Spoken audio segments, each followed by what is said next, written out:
Mr. Naji, let me just take you back. During the last government, we heard great things that Dr. Adishino did regarding agriculture and how farmers could get fertilizers using their phones and stuff like that.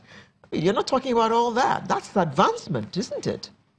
That was done without mounting change.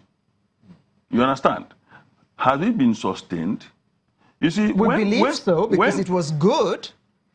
Has it been sustained? That is the issue. I can help Mr. No, I don't need help. I'm making my own point. You can help me from your own kaleidoscope. Okay. And I know where you are coming from.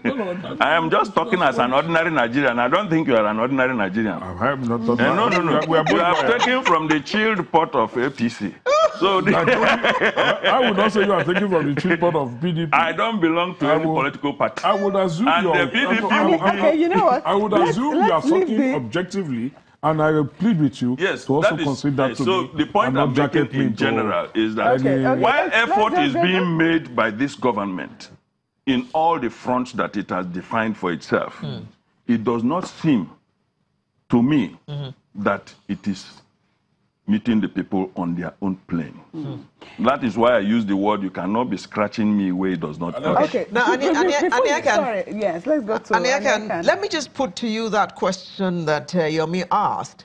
I mean, okay, a new election, 2019, we don't know which party is going to win, but whoever comes in, what do you think that they should be doing? Where should they be scratching that will affect the itch of Nigerians directly? I think that question can't be answered, so directly. And I'll say this because you need to be able to figure out where it itches Nigerians. Obviously, there are some obvious ones. The economy and access to funds, for sustenance and daily living. The quality of life. Those are things that you could easily articulate. I think what needs to happen, and perhaps maybe I'll find a midway point between both our guests in Lagos, is this.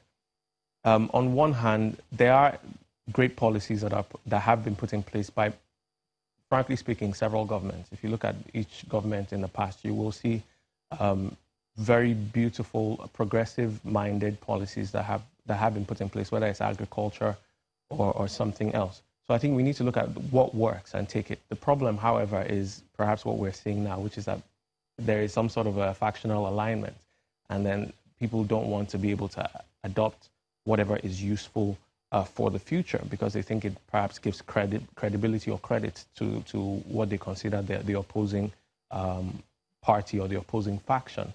So in 2019, what needs to happen is we need to put some of those things aside as much as possible, which is looking at an inclusive and a consultative process of governance and leadership, which means if somebody on the other side has a great idea, it is a great idea, and it will benefit the Nigerian people. And if we have something that's good as well, then that's fine. I personally believe in superior arguments, and we look at what makes sense for the majority of Nigerians. Obviously, the economy needs to be tackled. And when I say the economy needs to be tackled, not just to have the indices that we can then keep banding about, but look at what is stopping it from having that trickle-down effect. I'm not an economist, but the little I learned in school says that the trickle-down effect is what really needs to happen. And we're not seeing that, frankly speaking. So every time somebody talks about the economy, they will give you facts and figures, but those facts and figures don't put food on the table, frankly speaking.